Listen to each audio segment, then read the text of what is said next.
একসঙ্গেই ছিল এই 16 বছর। একদল বাইরে চলে গেছে আর একদল আছে, মানে তারা এই ষড়যন্ত্রগুলো করে যাচ্ছে। তিনি কাকে মিন করছেন বলে আপনার মনে হয়? আচ্ছা, আপনার এই কথা উত্তর দেওয়ার আগে একটা জিনিস দেখায়। মানব জমিনে আসছে ভোটার সম্মানী রসিদ, কে ইস্যু করছে জানেন? ইস্যু করছে, আমি বিএনপির কথা বলবো না, আমি একদম বলেছি আসলাম চৌধুরী।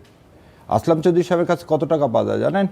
1700 কোটি টাকা। সে 1700 কোটি টাকা ঋণ খেলাফি। আচ্ছা, এবং আপনি একটা জিনিস দেখেন, বিএনপি 43 জন ঋণ খেলাফিকে যে দিলেন, এই জায়গায় সম্ভবত একটু নোক্তা দিতে হচ্ছে। সম্ভবত এই কার্ডটা ভুয়া, এবং সেটা দ্য ডিসেন্ট নামে একটা প্রতিষ্ঠান আছে, তারা এটা দেখিয়েছে এই কার্ডটা আসলে ঠিক। আচ্ছা, যদি কার্ডটা ঠিক না তাহলে তো খুবই ভালো কথা। আমাকে এখন যে জায়গায় যাচ্ছি, যে ওইটা যদি ঠিক হয়ে থাকে, এনআইডি আর বিকাশ নম্বর চাইছে, এরকম কোনো কিছু দেখাতে পারেনি। প্রথম কথা হলো যে মেয়েরা যখনই গেছে, আপনি একটা জিনিস, ভোট চাইতে গেছে, আপনি বলতেছেন 99 কল করে এদেরকে কি করেন, এদেরকে পুলিশে ধরিয়ে দেন। আপনি এমন একটা কথা বলছেন মেয়েদের সম্পর্কে, আমাদের মায়েদের সম্পর্কে, যে কথাটা আমার মুখে আমি আনতে পারি না, বাধে না, আমি আনতেই পারি না, যে আপনি এইভাবে ভোটারকে যেতে দিচ্ছেন না।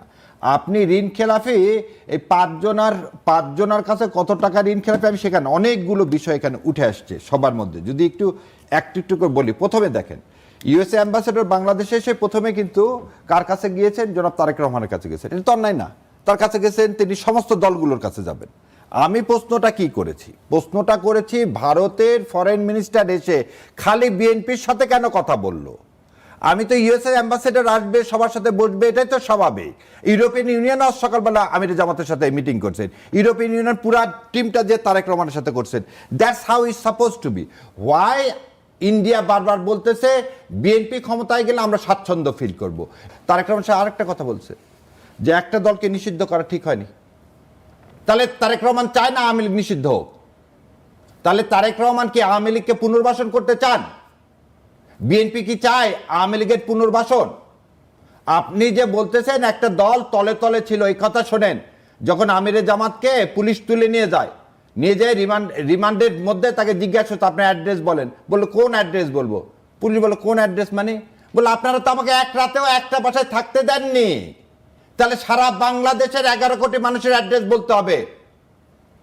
আর সেটাকেই ওদের জন্য মাহমুদুর রহমান ভাই বলছিলেন যে আপনি 17 বছর বাংলাদেশে ছিলেন না, আপনি বাস্তবতা জানেন না। উনি বললেন না, আমি খুব বাস্তবতা জানি। উনি যে বাস্তবতা জানেন না, ওনার এই ইম্যাচিউর একটা বক্তব্য থেকে সেটা পরিষ্কার হচ্ছে।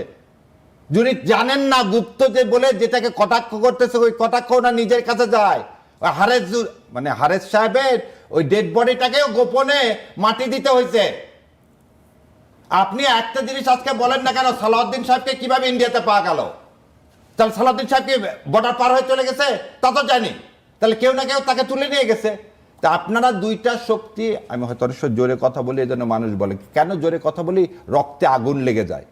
যে আপনি এসে আজকে এই বক্তৃতাগুলো দিতে পারতেছেন এই শহীদদের রক্তগুলোর বিনিময়ে, যাদেরকে গুপ্ত বলতেছেন সেই ছেলেগুলো বুক পেতে দিয়েছিল বলে আজকে আপনি সেই জুলাই, দেখেন একটা মিটিংয়ে আপনি জুলাই সনদের পক্ষে, ভোটের পক্ষে আজ পর্যন্ত ভোট চাননি।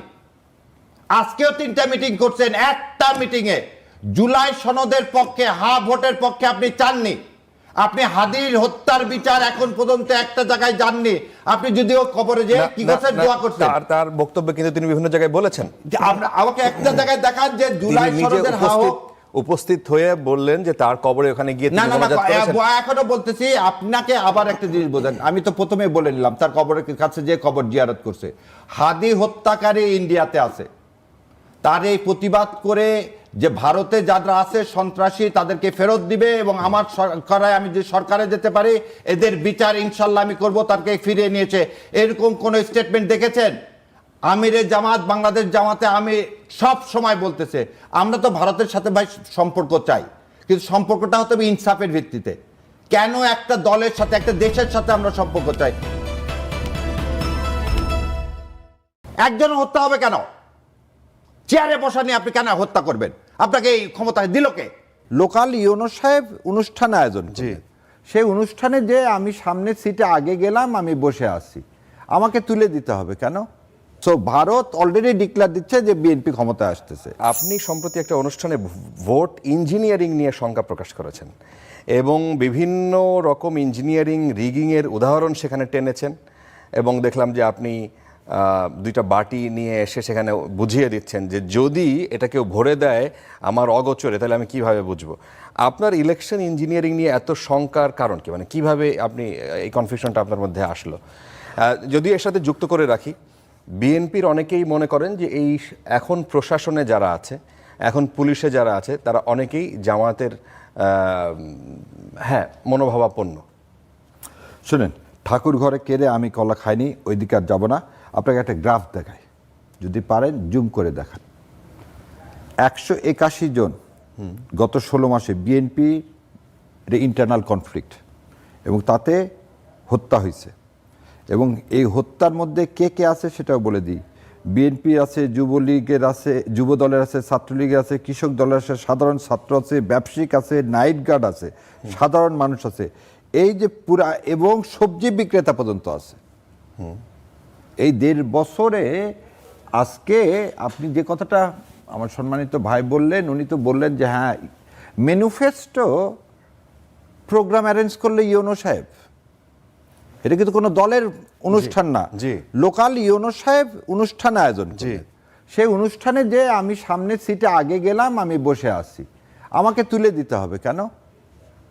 তাহলে আপনি ওই যে এই কথাটা কেন বললাম, why this is a part of election engineering, আমি আপনাকে একটা জিনিস শোনাই কেন আমি ইলেকশন ইঞ্জিনিয়ারিংয়ের আশঙ্কা করতেছি।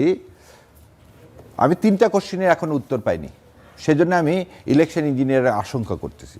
সেই 3টা প্রশ্নের উত্তর হচ্ছে, ভারত কেন বারবার বলতেছে বিএনপির সাথে, বলতেছে না কিন্তু বাংলাদেশে একটা নির্বাচন হলে নির্বাচিত দল যেই আসুক তার সাথে আমি কাজ করতে স্বাচ্ছন্দ্য বোধ করব, সেটা না বলে তারা বলতেছে বিএনপি ক্ষমতায় আসবে এবং বিএনপির সাথে ভারত কাজ করতে স্বাচ্ছন্দ্য বোধ করবে। সো ভারত অলরেডি ডিক্লেয়ার দিচ্ছে যে বিএনপি ক্ষমতায় আসতেছে।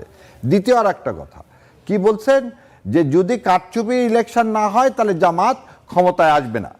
সো ভারতে যে প্রিডিকশন করতেছে, ভারত জ্যোতিষীর যে ভূমিকায় আছে, এই ভূমিকাটার কারণে আমি বলতেছি। এবং আরো একটা জিনিস যেটা আজ পর্যন্ত মানে আমাদের কারো কাছে, জাতির কাছে ক্লিয়ার না, কি সেই অশনি সংকেত ছিল যার কারণে একটা দলের প্রধান এদেশে ফিরে আসতে পারেনি, কে কোন সিগন্যাল দিল।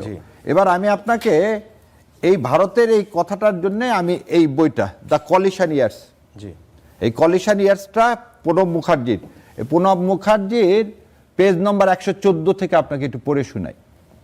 ইন ফেব্রুয়ারি 2008, তার আগে দেশবাসীকে বলি, 2008-এর ডিসেম্বর মাসে হয়েছিল আমাদের ইলেকশন বাংলাদেশে, 2008 সালে হয়েছিল ইলেকশন। আর ফেব্রুয়ারি মাসে প্রণব মুখার্জি কি বলতেছে শোনেন। In February 2008, Bangladesh army chief Moeen Ahmed came to India on a 6-day visit. He called on me too. During the informal interaction, I impressed upon him the importance of releasing political prisoners. He was apprehensive about his dismissal by Sheikh Hasina after her release.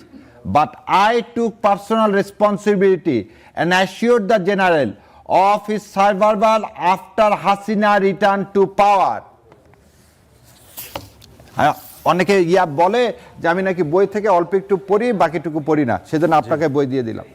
2008 সালের ফেব্রুয়ারি মাসে প্রণব মুখার্জি বলতেছে ময়ূর আহমেদকে যে আপনার চাকরি যাবে না, চিন্তার কোনো কারণ নাই, শেখ হাসিনা ক্ষমতায় আসবে এবং আপনার চাকরিটা থেকে যাবে। 2008 সালের ফেব্রুয়ারিতে, 2008 সালের ডিসেম্বরে আমরা ইলেকশন করতে যাচ্ছি, ইলেকশন করব, উনি ফেব্রুয়ারি মাসে বলে দিল কিভাবে।